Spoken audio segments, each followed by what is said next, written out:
حضور پاک صلی اللہ تعالیٰ علیہ وسلم کا فرمان عالی شان ہے کہ آگاہ ہو جاؤ، جسم کے اندر گوشت کا ایک ایسا ٹکڑا ہے، سب کے جسم کے اندر گوشت کا ایک ایسا ٹکڑا ہے کہ اگر وہ صحیح ہو گیا تو پورا جسم صحیح ہے، اور اگر وہ بگڑ گیا تو پورا جسم بگڑ جائے گا۔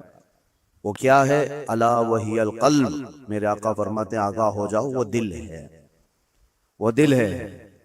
دل اگر صحیح رہا تو پورا جسم صحیح رہے گا۔ سائنٹیفک طریقے سے بھی دیکھا جائے، جسمانی یا حیاتیات بائیولوجی کے اعتبار سے دیکھا جائے تو بھی جسم کے اندر دل کا بڑا مقام ہے۔ روحانی اعتبار سے بھی، اسلامی نظریے کے اعتبار سے بھی دل کا بڑا مقام ہے۔ اس کو رئیس الاعضاء کہا گیا ہے، سارے اعضاء کا، ہمارے سارے باڈی کے پارٹس کا بادشاہ ہے۔ اس کے صحیح ہونے کو میرے آقا صلی اللہ تعالیٰ علیہ وسلم نے اسی لیے فرمایا کہ اگر وہ صحیح ہو گیا تو پورا جسم صحیح ہے۔ تمہاری آنکھیں صحیح کام کر رہی ہوں گی، تمہارے ہاتھ اور پیر صحیح کام کر رہے ہوں گے، تمہاری زبان صحیح بول رہی ہوگی، ذہن و دماغ صحیح کام کر رہا ہوگا۔ لیکن دل اگر بگڑ گیا ہے، اس کے اندر دوسری چیزیں بھر گئی ہیں، تو پھر ہر چیز فسادی ہو جائے گی۔ اس کی آنکھوں سے بھی، اس کے ہاتھوں پیروں سے بھی، اس کی زبان سے بھی برائیاں ہی صادر ہونے لگ جائیں گی۔ تو اسی لیے اولیاء کرام کے مدرسے میں خاص طور پر دل کی صفائی پر توجہ دی جاتی تھی، جس کو تزکیہ قلب کہا جاتا ہے، تصفیہ قلب کہا جاتا ہے۔ صفائی، دل کی صفائی اور دل کی پاکیزگی، یہ بہت ضروری چیز ہے۔ اس کے بغیر آدمی کے اندر کوئی چیز ٹھہرتی نہیں۔ اور دل کا معاملہ ایسا ہے کہ پل میں تولا پل میں ماشا، کبھی ادھر کا ہوتا ہے کبھی ادھر کا ہوتا ہے۔ ابھی کچھ اور سوچ رہا ہے، تھوڑی دیر کے بعد کچھ اور دل میں آ رہا ہوتا ہے۔ قلب کہتے ہیں پلٹنے کی چیز کو۔ عربی میں جو پتا ہوا میں گرا ہوا ہوتا ہے، سوکھا پتا، دیکھیں ہوا میں وہ کتنے بار ادھر سے ادھر ہوتا رہتا ہے۔ تو اسی طرح سے دل کو بھی کہا گیا ہے کہ یہ ہواؤں کی طرح پتا جس طرح سے الٹ پلٹ ہوتا رہتا ہے، دل کا بھی معاملہ وہی ہے۔ اور دوسری ایک حدیث ہے، اللہ کے رسول صلی اللہ علیہ وسلم ارشاد فرماتے ہیں، تم کیا سمجھتے ہو کہ دل تمہارے کنٹرول میں، تمہارے قابو میں؟ ان القلب بین اصبعی الرحمن، بے شک دل اللہ کی دو انگشت قدرت کے بیچ میں ہے، جس طرف چاہے رب تعالیٰ اسے گھما دے۔ اسی لیے رسول کریم صلی اللہ تعالیٰ علیہ وسلم جب نمازوں میں دعا کرتے تھے تو ایک دعا حضور سے یہ بھی ثابت ہے، ہمیشہ میرے آقا یہ دعا کرتے تھے، یا مقلب القلوب ثبت قلبی علی دینک، اے دلوں کو پھیرنے والے خدا، میرے دل کو اپنے دین پر قائم رکھ۔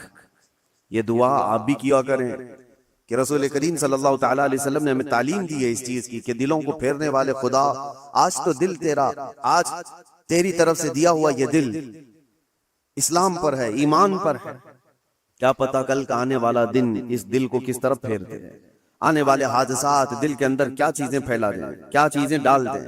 اچھے اچھے لوگوں کو بگڑتے ہوئے دیکھا ہے۔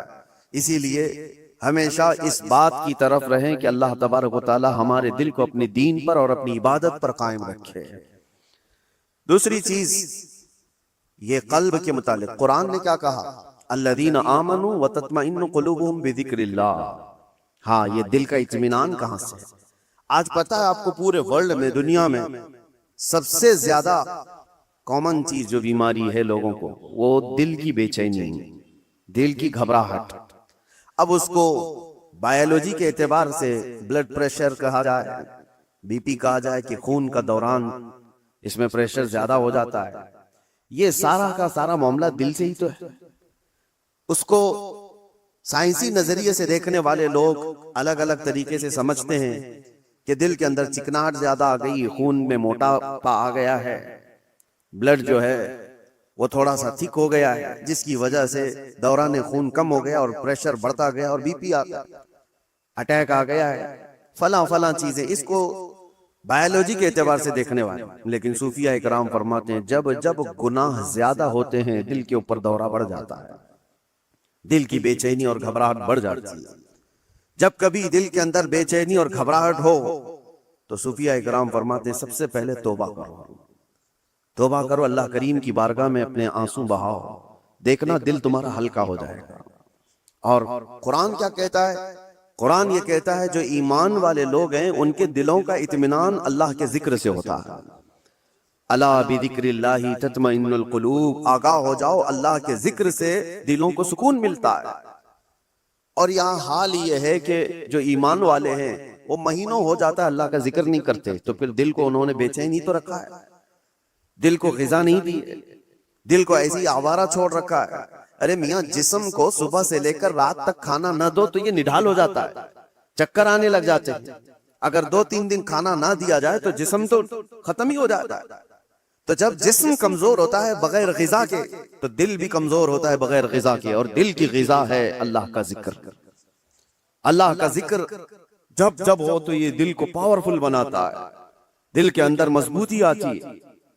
2 چیزیں خاص کر لیں اپنی زندگی میں، ایک استغفار کثرت سے، استغفر اللہ ربی من کل ذنب واتوب الیہ، بیٹھتے اٹھتے جس وقت بھی ہو استغفار کثرت سے کرو کہ توبہ کرنا ہے۔ نہ جانے ہماری آنکھیں ابھی کیا کر کے آئی، پتہ نہیں ہمارے ہاتھوں نے کیا کر دیا، ہماری زبان نے کیا کیا، دن بھر کی خطائیں یہ بڑھتی چلی جاتی ہیں۔ اور ایک حدیث یہ بھی ہے کہ جب انسان پیدا ہوتا ہے نا تو اس کا دل بالکل صاف شفاف آئینے کی طرح ہوتا ہے، صاف شفاف ہوتا ہے آئینے کی طرح۔ جب وہ گناہ کرتا ہے تو ایک کالا دھبا اس کے دل پر لگا دیا جاتا ہے، ایک دھبا، پھر دوسرا گناہ کرتا ہے دوسرا دھبا، تیسرا گناہ کرتا ہے تیسرا دھبا، تو یہ دھبے یہ داغ بڑھتے بڑھتے بڑھتے پھر پورے دل کو کالا کر دیتے ہیں، پورا دل سیاہ ہو جاتا ہے۔ اور جب دل کالا ہو جائے تو اس کی علامتیں یہ بتائی گئی ہیں کہ مسجد میں زیادہ دیر بیٹھنے کا من نہیں کرتا، قرآن زیادہ دیر پڑھنے کی طبیعت نہیں چاہتی، جلدی سے قرآن بند کر دو، جلدی سے مسجد سے نکل کر بھاگ جاؤ، نیکیوں کی طرف اس کی رغبت نہیں ہوتی، جیب میں پیسے ہوں گے لیکن کسی کو خیرات کرنے کا دل نہیں کرتا۔ تو یہ دل کے کالے ہونے کی علامات ہیں، سیاہ ہونے کی علامات ہے۔ یہ ایکسرا مشین سے اور سونوگرافی سے معلوم ہونے والی چیزیں نہیں ہیں، یہ اللہ کے نبی صلی اللہ تعالیٰ علیہ وسلم نے بیان فرمایا۔ اب اس کے علاج کی طرف ہمیں توجہ دینی۔ آج دنیا نے ہمارے دلوں کو اپنے رنگین گناہوں سے سیاہ کر ہی دیا ہے۔ دیکھیں ہم صبح سے شام تک جن کاموں میں مصروف ہیں، آج سب سے زیادہ ہمارے پاس کوئی چیز مشغول ہے تو وہ ہمارا T V screen, mobile screen, نہ جانے وہ کن کن چیزوں کو دکھاتے ہوئے ہماری آنکھوں کو خرید جاتے ہیں، کنٹرول بھی نہیں رہ پاتا، اسی لیے دل پر بوجھ بڑھتا جا رہا ہے۔ جس کو آپ ٹینشن کہتے ہیں، جس کو آپ لوگ ڈپریشن کہہ رہے ہیں، یہ صرف حادثات کا یا پھر دنیاوی کسی خسارے کا ٹینشن نہیں ہے، یہ دل کا سیاہ پن دماغ پر بوجھ بنا دیتا ہے، بھاری ہو جاتی ہے طبیعت۔ کچھ لوگوں کو گھروں میں طبیعت نہیں لگتی کہ بیٹھنے کا بھی من نہیں کر رہا، کھانے کا بھی من نہیں کر رہا، کسی سے بات کرنے کا بھی من نہیں کر رہا۔ یہ بہت اپر لیول پر آ گئی چیز کہ اس کی دل کی بے قراری بہت بڑھ گئی ہے، گھبراہٹ بہت زیادہ بڑھ گئی ہے۔ اسی لیے ہم صوفیہ اکرام کو دیکھتے ہیں، جب کبھی کسی کے دل کی بے چینی بڑھ جاتی، گھبراہٹ بڑھ جاتی، تو وہ کسی اللہ والے کی بارگاہ میں چلے جاتے تھے، صوفیہ اکرام کی بارگاہ میں چلے جاتے، آستانوں پر چلے جاتے، اللہ کا ذکر کرتے، پھر وہ اپنے دل کی پاکیزگی لے کر کے واپس لوٹتے۔ وجہ کیا ہے؟ اب میں علاج کی طرف آتا ہوں کہ دل کو پاک کرنا ہے تو کیا چیز چاہیے؟ کئی علاج ہیں، اس میں سب سے پہلا تو ذکر الہی۔ اللہ کے رسول صلی اللہ تعالیٰ علیہ وسلم نے جو فرمایا اس کو بھی میں آپ کے سامنے رکھتا ہوں۔ پہلے ہم چل رہے ہیں کہ اسلام میں ہر چیز کے پاک کرنے کا طریقہ بتایا گیا۔ کپڑے پر اگر نجاست لگ گئی تو پاک کرنے کا طریقہ ہے، نجاست پیشاب پخانہ کسی بھی چیز کی غلاظت لگی ہو تو اس کو پاک کرنے دھلنے کا طریقہ ہے۔ کپڑے کو 3 بار دھو اور 3 بار نچوڑو، اچھے سے سکھاؤ، کپڑا پاک ہو جائے۔ برتن میں نجاست لگ جائے تو اس کے پاک کرنے کا طریقہ ہے۔ اگر پانی کی بالٹی میں کوئی نجاست گر گئی اس کو پاک کرنے کا بھی طریقہ ہے۔ فقہ میں سب کے کنویں میں نجاست گر گئی، کنواں تھا اس میں چوہا گر گیا، بلی گر گئی، بکری کتا جو بھی جس سائز کا ہے اس کے سب کے مسئلے موجود ہیں، کتنے ڈول پانی نکالنے پر یہ پانی پاک ہو جائے گا۔ زمین کے پاک کرنے کا بھی طریقہ ہے۔ زمین پر اگر نجاست لگی، مثال کے طور پر کسی جانور نے لید کر دیا، گوبر کر دیا، اب نجاست تو لگی ہے، اس کو پاک کیسے کیا جائے؟ تو فقہ کا قانون ہے کہ زور بارش ہو جائے یا آپ تیزی سے اس پر پانی بہاؤ اور پھر تیز دھوپ پڑ جائے، زمین سوکھ گئی تو وہ زمین پاک ہو گئی، کیونکہ اب اس کو نچوڑا نہیں جا سکتا، زمین تو جہاں ہے وہی، تو اس کا قانون یہ ہے کہ تیز بارش ہو گئی اور تیز دھوپ پڑ گئی، سوکھ گئی زمین تو پاک ہو گئی، بارش نہیں ہے تو تیز پانی مار دیا اور اس کے بعد دھوپ لگنا ضروری ہے، تیز دھوپ اس کو لگی ہو تو زمین پاک ہو گئی۔ تو یہ نجاستوں سے پاک کرنے کے طریقے۔ اب آئیے میں آپ کو بتاتا ہوں، دل پر نجاست لگی ہو یہ کیسے پاک کیا جائے؟ گناہوں کے دھبے لگے ہو، اس میں نہ جانے لالچ، غیبت، کینہ، بغض، عداوت، نہ جانے کیا کیا چیزیں بھر گئی ہوں، یہ نجاست پاک کرنے کا طریقہ کیا ہے؟ مولانا جلال الدین رومی مثنوی شریف کے مصنف فرماتے ہیں دل کو پاک کرنے کا طریقہ ویسی ہی ہے جیسے زمین کو پاک کرنے کا طریقہ ہے۔ زمین کو پاک کرنے کے لیے تیز بارش کا ہو جانا اور تیز دھوپ کا پڑ جانا کافی ہوتا ہے کہ زمین پاک ہو جاتی ہے۔ دل کو پاک کرنے کے لیے ذکر الہی کی بارش ہونا چاہیے اور کسی شیخ کامل کی تیز نگاہ پڑنی چاہیے، دل پاک ہو جاتا ہے۔ ذکر الہی کی بارش ہو تو پانی کی طرح اس کو دھل دیتا ہے، اور اس کے بعد کسی شیخ کامل اللہ والے کی نظر اس پر پڑے تو پھر اس کا دل اسی طرح سے سوکھ کر کے پاک ہو جاتا ہے جیسے زمین پاک ہو گئی۔ آج ہمارے لیے یہی تو مسئلہ ہے کہ ہم اپنا وقت اپنے دل کی پاکیزگی کے لیے نہیں نکال پاتے، ہمارے پاس یہ وقت ہی نہیں رہ گیا۔ ہاں اگر جسم کے اندر کوئی بیماری آ گئی تو پھر بھاگیں گے دوڑیں گے ڈاکٹرز کے پاس علاج کرائیں گے۔ میرے عزیزو یہ بے چینی اور بے قراری اور گھبراہٹ کا علاج ان کے پاس بھی نہیں۔ وہ ڈاکٹرز زیادہ سے زیادہ آپ کو نیند کی گولیاں دے سکتے ہیں ڈپریشن کم کرنے کے لیے، سٹریس کم کرنے کے لیے۔ آپ اچھے سے سو، گھنٹوں سوتے رہو، کسی کو سلا دینا یہ ڈپریشن کا علاج نہیں ہے۔ اور کچھ تو ڈاکٹرز کے پاس جا کر ڈپریشن کا علاج گولیوں سے لے کر کے آ گئے، اور کچھ اپنے ہاتھوں علاج کرنے کے لیے سگریٹ پینے لگ گئے، اپنے ہاتھوں علاج کرنے کے لیے وہ بیڑی گٹکا کھانے لگ گئے۔ ان کو یہ لگتا ہے کہ جیسے ہی ڈپریشن ہوگا، ٹینشن ہوگا، سگریٹ پھونکوں گا تو ٹینشن فری۔ اس سے دو قدم آگے بڑھ کر کچھ لوگ شراب کی طرف چلے گئے، اس سے آگے قدم بڑھ کر کے چرس، افیون، گانجا اس پر چلے گئے۔ ان سب سے پوچھو تو ایک ہی جواب دیتے ہیں، ٹینشن فری ہو جاتے ہیں یہ لے کر کے۔ سگریٹ والا بھی، شراب والا بھی، چرس گانجے والا بھی، اس کو یہ لگتا ہے کہ یہ لینے کے بعد ایسا لگتا ہے میں ہواؤں میں اڑ رہا ہوں، اس کے بعد نشہ اترنے کے بعد پھر کیا ہوتا ہے؟ یہ تو اس طرح سے ہے کھجلی کی بیماری، جب تک کھجاتے رہو اچھا لگے، ہاتھ چھوڑ دو تو پھر جلن شروع ہو جائے، چمڑی چھل جائے۔ گناہوں کا یہی معاملہ ہے، کرنے کے وقت تھوڑی سی لذت، لیکن وہ بڑے داغ دھبے چھوڑ جاتے ہیں، بے چینی اور بڑھ جاتی ہے، گھبراہٹ اور بڑھ جاتی ہے۔ میں نے تڑپتے ہوئے لوگوں کو دیکھا ہے جن کو نشہ نہیں دیا گیا، جو نشہ کے ایڈکٹ تھے، ان کو اگر اچانک روک دیا گیا تو پھر وہ ہاتھ پاؤں ایسے مارتے ہیں کہ ان کے ہاتھ میں چاقو آ جائے تو کسی کو مار بھی ڈالیں، ان کے پاس جو کچھ بھی آ جائے وہ سامنے والے کو قتل بھی کر دیں اپنے نشہ کے لیے۔ وجہ کیا ہے؟ دل کو اتنا بے چین اور بے قرار کر دیا انہوں نے دنیاوی یہ غلاظتوں سے علاج کرنے کے چکر میں کہ وہ دل کی بے چینی ہائی لیول پر بڑھ گئی۔ دل کی بے چینی اور بے قراری نشہ سے صحیح نہیں ہوتی، دل اللہ کا بنایا ہوا ہے، یہ رحمان کا بنایا ہوا ہے، علاج بھی اسی کے ذکر سے ممکن ہے، اللہ ہی کے نام سے یہ دل کو سکون ملتا ہے۔ اسی لیے مولانا جلال الدین رومی رحمۃ اللہ تعالی علیہ ایک بات اور بھی کہتے ہیں، خانہ کعبہ دیکھا ہے؟ خانہ کعبہ، توجہ چاہتا ہوں، خانہ کعبہ اتنا معظم، اتنا مقدس ہے کہ اس کے لیے کروڑوں مسلمان پوری دنیا کے اطراف و اکناف سے آ کر طواف کرتے ہیں، بوسے دیتے ہیں، سینہ لگاتے ہیں۔ یہ خانہ کعبہ اللہ کا گھر ہے، لیکن مولانا روم فرماتے ہیں ہے تو کعبہ، یہ ابراہیم خلیل اللہ کی بنائی ہوئی عمارت ہے، ابراہیم خلیل اللہ علیہ السلام کی بنائی ہوئی عمارت ہے کعبہ۔ اور وہ کہتے ہیں کہ کعبہ بنائے خلیل اطہر است، وہ دل گزرگاہ رب جلیل است، لیکن دل جو ہے مومن کا دل، اللہ کے رسول نے فرمایا قلب المؤمن عرش اللہ، مومن کا دل اللہ کا عرش ہوتا ہے۔ کعبہ ابراہیم خلیل اللہ نے بنایا، دل تو رب ذوالجلال نے بنایا۔ تو کہا ہے مولانا روم نے کہ کعبے سے بھی افضل ہے مومن کا دل، کعبے کی بے حرمتی اس سے بڑھ کر کے مومن کے دل کی بے حرمتی ہے، مومن کے دل کا مقام اور بھی بلند کیا گیا۔ اسی لیے میرے عزیزو حضور پاک صلی اللہ تعالی علیہ وسلم نے جو فرمایا اتقوا فراست المؤمن فانه ينظر بنور اللہ، اس کا مطلب کیا ہے؟ حضور نے فرمایا مومن کی فراست سے ڈرو، اس لیے کہ جب وہ دیکھتا ہے تو اللہ کے نور سے دیکھتا ہے۔ یہ کس کے لیے فرمایا گیا؟ وہ مومن صالح جس کا دل پاک ہے۔ ہوتا کیا ہے میں آپ کو بتاؤں، جس کا دل پاک ہے، اولیاء کاملین کی بارگاہوں میں جانے کے وقت ہوتا کیا ہے؟ آپ آئے اور کوئی چیز آپ زبان سے کہا نہیں، لیکن میں ایک شیشہ لے کر کے بیٹھا ہوں، ایک آئینہ لے کر کے بیٹھا ہوں، آپ کے آتے ہی آپ کی پوری تصویر اس آئینے میں آئے گی کہ نہیں آئے گی؟ کچھ نہیں کہا آپ نے، بولا کچھ نہیں، اور میں آپ کی تصویر پوری آئینے کے اندر دیکھ سکتا ہوں۔ بزرگان دین کے دلوں کا معاملہ ایسا ہی ہے، وہ اتنا پاک دل ہوتا ہے، جو بھی سامنے جاتا ہے اس کے دل کی ساری تصویر ان کے دل پر چھپ جاتی ہے، وہ یہ تک بھی جانتے ہیں کہ یہ کیا چیزیں لے کر کے آیا ہے۔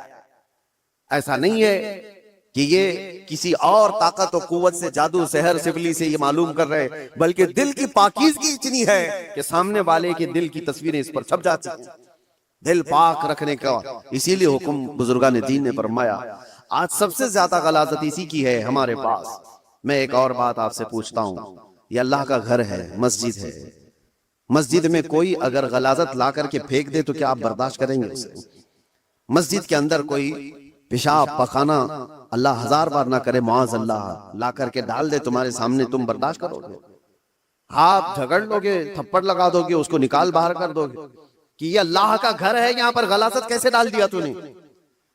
جو مسجد کی صفوں پر غلاظت دیکھنے کو تیار نہیں وہ مسلمان پھر اپنے دل کو جو اللہ کا عرش ہے اس میں غلاظتیں کیسے ڈال رہا ہے؟ خود سے تو ڈال رہا ہے۔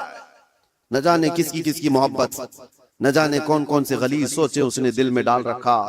اسی لیے حضرت صابر کلیری رحمت اللہ تعالی علیہ فرمایا کرتے، ایک دل ہے اس میں دو چیزیں نہیں آ سکتی، یا تو اللہ کی محبت آئے گی یا تو پھر انسانوں کی، اللہ رسول کی محبت ہوگی یا تو پھر انسانوں کی، دنیا کی محبت اور اللہ کی محبت ایک ساتھ دل کے اندر نہیں آ سکتے۔ تو تم یہ فیصلہ کرو کس چیز کو تم نے جگہ دے رکھا ہے، اپنے دل کو کس کے لیے کھول رکھا ہے۔ میرے عزیزو، اور ایک علاج کی طرف میں آپ کو لے کر چلتا ہوں۔ اللہ کے رسول صلی اللہ تعالی علیہ وسلم کے پاس ایک صحابی آئے، ایک علامت اور بھی میں آپ کو بتاؤں، نماز پڑھتے ہیں، جیسے ابھی میں نے کہا دل کے کالے ہونے کی علامت یہ ہے کہ مسجد میں زیادہ دیر دل نہیں کرتا، نمازوں کا وقت ہو جائے تو طبیعت بھاری لگنے لگے، اسے عبادتوں کی طرف شوق نہیں لگتا، یہ دل کے اس کے سیاہ ہونے کی علامت۔ اسی طرح سے جب قرآن کی تلاوت ہوتی ہے نا تو پاک دل والے کی آنکھوں سے آنسو آ جاتے ہیں، صاف دل والا نمازوں میں ماہ ہو جاتا ہے، ڈوب جاتا ہے، اور دل کے اندر اگر گناہوں کا بوجھ ہو تو نماز بھی بھاری، وہ پیچھے سے چلانے لگ جائے، امام صاحب کتنی لمبی قرات کرتے ہیں یار، یہ تو دعائیں کتنی لمبی لمبی مانگتے ہیں، ہمارا کام دھندا ہے۔ تمہارا دل کا بوجھ ہے جو تم 3 گھنٹے 4 گھنٹے میچ دیکھنے پر یہ نہیں کہتے کہ کتنا لمبا چل رہا ہے، فلمیں دیکھنے پر کبھی یہ نہیں کہتے، لیکن مسجد میں 10 منٹ سے زیادہ کی اگر جماعت ہو جائے تو یہ بے چینی اور بے قراری کیوں بڑھ جاتی ہے؟ آپ کو پتا ہے وہ صحابہ اکرام جب نماز پڑھاتے تھے، حضرت معاذ ابن جبل فجر کی نماز میں انہوں نے پورے سورہ بقرہ پڑھا دی تھی۔ سورہ بقرہ 2.5 پارے کی ہے، آپ 2.5 صفحہ نہیں سن پاؤ گے، 2.5 پارے تقریباً انہوں نے پورے فجر کی نماز میں پڑھا دی۔ وہ صحابہ نہ ہوتے تھے سننے میں۔ اب جس بات کے لیے میں کہہ رہا ہوں، نمازوں میں اگر بے چینی اور بے قراری بڑھ گئی ہے تو کیا کرنا چاہیے؟ ایک صحابی آئے تھے حضور کی بارگاہ، یوں کہا یا رسول اللہ صلی اللہ علیہ وسلم، دوسرے لوگ سب جو آپ کے پیچھے نماز پڑھتے ہیں تو روتے ہیں، گڑ گڑاتے ہیں، اللہ کو یاد کرتے ہیں، مجھے رونا نہیں آتا، قرآن پڑھنے پر مجھے اشک نہیں آتے۔ حضور پاک صلی اللہ علیہ وسلم نے فرمایا تمہارا دل سخت ہو گیا ہے، یہ فرمایا تمہارا دل سخت ہو گیا ہے، اس کو نرم کرو۔ کہا کیا کروں؟ کیا علاج میرے آقا نے بیان کیا، وظیفے تو کرتے ہی رہتے ہیں۔ حضور پاک صلی اللہ تعالی علیہ وسلم فرماتے ہیں جاؤ کسی یتیم بچے کے سر پر ہاتھ پھیرو، اللہ دل نرم کر دے گا۔ ایک علاج یہ بھی میرے آقا نے فرمایا، یتیموں کے لیے دل میں اپنے احساس پیدا کرو، دل نرم ہو جائے گا۔ آج سچ بتاتا ہوں میرے عزیزوں، ڈھونڈو ہزاروں ایسے غربا اور مساکین جن کی آنکھوں کو پوچھنے والا کوئی نہیں، جن کی ٹھنڈی اور گرمیوں کے سلسلے میں کوئی دیکھنے والا نہیں۔ ان بچوں کے لیے اگر احساس بھی دل کے اندر ہو، ایک آنسو کا قطرہ بھی نکلے تو تمہارا دل نرم ہو جائے گا۔ آپ کو پتا ہے جب کبھی میں ان فلسطین کے بچوں کو دیکھتا ہوں، رمضان آئے، عید آئے تو اپنے والدین کی قبروں پر جا کر بیٹھ جاتے ہیں، اور کوئی بچہ اپنے باپ کو پکار رہا ہوتا ہے کہ بابا مجھے سن رہے ہو، آج عید کا دن ہے، کوئی کپڑے پہنانے والا نہیں۔ تو یہ زمانے رسول یاد آتا ہے، یہ وہ یتیم ہیں کہ اگر میرے آقا کے زمانے میں پکارے ہوتے تو میرے آقا کندھوں پر بٹھا لیتے، آج امت پر کچھ احساس نہیں ہوتا. ان کی چیخیں، ان کی پکار کو سن کر کے سب ہم اپنے اپنے عیش میں مصروف رہتے ہیں. اپنے دل کے اندر احساس پیدا کرو، دل نرم ہو جائے. اور ہم تو جھڑکیاں دے کر کے لوگوں کے تلاشی میں لگ جاتے ہیں. اس کا تو دھندا ہے مانگنے کا، اس کا تو دھندا ہے کمانے کا، یہ غریب نہیں ہے، یہ ایسا ہے ویسا ہے. ساری پنچایت میں تو لگے رہتے ہیں. کیا کوئی یتیم ملتا ہی نہیں، کوئی مسکین ملتا ہی نہیں جس کے سر پر ہم ہاتھ رکھیں؟ میرے عزیزو، آج کے دور میں بھی بہت ہے اس طرح کے. کچھ غیرت مند لوگ وہ ہیں جو زندگی پر سوال نہیں کرتے. کل کی بات میں بتاؤں، کل ہی کی بات، میرے پاس ایک خاتون کا ایسا مسئلہ آیا جس کے 3 بچے معذور ہیں. ایک 14 سال کا، دوسرا 12 سال کا، تیسرا 9 سال کا. تینوں بستر پر، ہاتھ پاؤں مڑے ہوئے، سر جھکا ہوا، نہ بول سکتا ہے نہ ہاتھ اٹھا سکتا ہے. پیشاب پخانہ سب بستر پر. اور شوہر کا انتقال ہو چکا. 3 بچوں کو پالنے کے لیے وہ خاتون کہتی ہے میرے پاس 1 گھنٹے کی بھی فرصت نہیں ہوتی. اس کو کھلا کر فارغ ہو جاؤں تو اس کا ہوتا ہے، اس کو کھلا کر فارغ ہو جاؤں تو اس کا ہوتا ہے، اس کا پیشاب صاف کروں تو اس کا ہوتا ہے، اس کا پیشاب صاف کروں تو اس کا ہوتا ہے. میں نہ جاب کر سکتی ہوں، نہ کمانے کے لیے جا سکتی ہوں. مجھے بتائیں کہ یہ 3 بچوں کو جس طرح سے پالنا ہے. اور آخر میں اس خاتون نے جو بات کہی میرے دل پر لگی. میں نے کہا گھبراہٹ اور بے چینی میں کفر تو نہیں کرتی کہ میرے گھر میں ایسا کیوں ہو؟ کہتی ہے نہیں مولانا، کبھی آج تک میرے دل میں خیال بھی نہیں آیا. میں تو شکر کرتی ہوں کہ اللہ تبارک و تعالیٰ نہ ہونے سے کچھ دیا تو ہے، اور مجھے اسی خدمت کے لیے دنیا میں پیدا کیا گیا ہوگا. میں یہ سوچتی ہوں. اور آج ان بچوں کا چلنا پھرنا میں نہیں دیکھ سکتی، آخرت میں اللہ اس کا اجر تو دے گا. کہا یہ صالحین لوگ ہیں. ان لوگوں کی مدد کوئی کرنے کو آگے اسی لیے نہیں بڑھتا کہ وہ غیرت مند لوگ ہیں، کسی سے پوچھتے نہیں، مانگتے نہیں. لیکن آس پڑوس میں لوگوں کو احساس تو ہوتا ہے کہ ایسے گھر موجود ہیں کہ ان تک ہم کیوں نہیں پہنچتے. یہ دلوں کی سختیاں ہیں میرے عزیزوں. دل جب سخت ہو جاتا ہے تو اسے آس پاس کا کچھ نظر نہیں آتا. آپ ڈھونڈو. یہ شعبان المعظم کا مہینہ ہے، کثرت سے عبادات کی طرف بڑھانے والا مہینہ ہے، رمضان کے انتظار والا مہینہ ہے. اور اس میں جو بیج بو گے توبہ استغفار کے، وہ رمضان میں اس کے پھل دیکھنے کو ملیں گے. ابھی سے اس کی تیاریاں کرو کہ دل پاک ہو جائے، دل نرم ہو جائے. ذکر الہی سے اپنے ہر رات کو سجاؤ، ہر رات کو. اور جس کا دل بیمار ہوا، قرآن تو یہ کہتا ہے ثم قست قلوبهم من بعد ذلك فهي كالحجارة او اشد قسوة، کہ بنی اسرائیل کے بارے میں قرآن میں اللہ فرماتا ہے ان کے دل اتنے سخت ہو گئے جیسے پتھروں کی طرح. پتھروں کی طرح. انسانوں کے دل کبھی کبھار پتھر سے زیادہ سخت ہوتے ہیں. وَإِنَّ مِنَ الْحِجَارَةِ لَمَا يَتَفَجَّرُ مِنْهُ الْأَنْهَارُ وَإِنَّ مِنْهَا لَمَا يَشَّقَّقُ فَيَخْرُجُ مِنْهُ الْمَاءُ وَإِنَّ مِنْهَا لَمَا يَهْبِطُ مِنْ خَشْيَةِ اللَّهِ. اللہ فرماتا ہے پتھر تو ایسے ہیں کہ کبھی کبھار ان میں سے پانی تو نکل جاتا ہے. پتھر تو ایسے ہیں کہ ان میں سے نہریں نکلتی ہیں. آپ نہیں دیکھتے پہاڑوں سے جو فالس، جو آبشار گرتے ہیں، یہ کیا ہے؟ اللہ فرماتا ہے یہ خوف خدا سے پتھر روتا ہے تو پانی نکلتا ہے. یہ پتھروں کا رونا ہے. وَإِنَّ مِنْهَا لَمَا يَهْبِطُ مِنْ خَشْيَةِ اللَّهِ. اللہ فرماتا ہے کبھی کبھار یہ چٹانیں کھسک کر کے جو گر جاتی ہیں، آپ دیکھتے ہیں لینڈ سلائیڈنگ کہا جاتا ہے اس کو، یا پھر چٹانیں کھسک کر کے گر جاتی ہیں. قرآن تو کہتا ہے یہ خوف خدا سے ہل جاتے ہیں پتھر، تو پہاڑوں سے گر جاتے ہیں.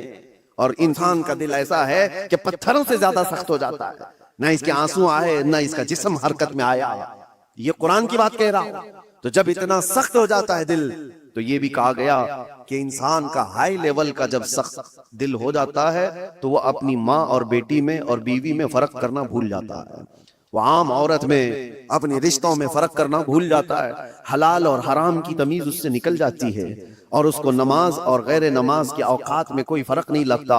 یہاں تک کہ بڑھتے بڑھتے اسلام اور کفر کے بیچ کی دیوار کو بھی وہ ختم کر جاتا ہے. دل کی سختی آدمی کو، وہ دلوں کی سختیاں ہی تو تھی جو مکہ والے اپنی پیدا ہوئی بچیوں کا گلا مروڑ کر زندہ دفن کر دیتے تھے. وہ دلوں کی سختیاں ہی تو تھیں کہ وہ اپنی ماں اور بہنوں کو بازاروں میں لا کر کے بیچ دیتے تھے. وہ دلوں کی سختیاں ہی تو تھیں کہ قافلے کے قافلے لوٹ کر کے ان کو مار دیا کرتے تھے. دل جب سخت ہوتا ہے تو آدمی یہ تمام گناہوں کی طرف جاتا ہے. جتنے بھی کرائم بڑھتے ہیں، میں نے دیکھا ہے کچھ لوگ کرمنل وہ اس طرح سے سامنے والے کو قتل کر دیتے، مرڈر کر دیتے. یہ دلوں کی سختیاں ہیں. اور دل نرم ہو تو چونٹی کو بھی ہاتھ لگانے سے ڈرتے رہتے ہیں. آپ کے اندر اگر دل نرم ہے تو آپ جانور کو بھی مارنے سے کتراتے ہیں نہیں. اور دل سخت ہو جائے تو پھر اس کے سامنے کوئی تمیز نہیں ہوتی. اس لیے سب سے پہلے دل کا علاج کریں. اپنے دلوں کا علاج اللہ کے ذکر سے ہے. کثرت سے اللہ کا ذکر کریں. یا اللہ یا رحمان یا رحیم دل مارا کن مستقیم. ہمارے بزرگان دین جب بیعت کرتے تھے تو سب سے پہلے یہ پڑھاتے تھے، اے اللہ، اے رحمان، اے رحیم دل مارا کن مستقیم. میرے دل کو، ہمارے دل کو استقامت عطا فرما دے. ہمارے دل کو